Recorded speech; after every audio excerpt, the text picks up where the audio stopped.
নমস্কার। আপনি কি জানেন আজকের ছোট অবহেলা কাল আপনার বিশ্বাস ভেঙে আপনাকে একা অন্ধকারে ফেলে দেবে, সম্পূর্ণভাবে চুপচাপ। আজ নতুন বছরের প্রতিজ্ঞা নিয়েছিলাম, কিন্তু অজান্তেই ছোট নিয়ম ভাঙছিলাম। প্রতিদিন ভিতরে কেমন ভয় জন্মাচ্ছিল, ভিতরে সেই ভয়ই ধীরে ধীরে বিশ্বাস কমাচ্ছিল।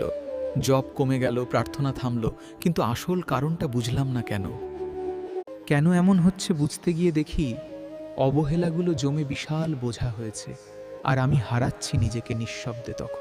তখন সেই নিঃশব্দ হারানো আমাকে থামালো। মনে পড়ল শুরুর প্রতিজ্ঞা, আবার শুরু করলাম, কিন্তু প্রশ্ন রয়ে গেল।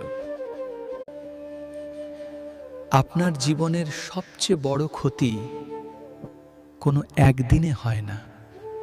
প্রতিদিনের ছোট ছোট অবহেলাই ধীরে ধীরে আপনাকে অন্ধকারে ঠেলে দেয়, আর আজই যদি না থামেন, কাল হয়তো ফিরতে পারবেন না। তাই আজই সিদ্ধান্ত নিন আপনি বদলাবেন কিনা। কমেন্টে লিখুন এবং এই সত্য সবাইকে জানান। এখনই শেয়ার করুন প্লিজ।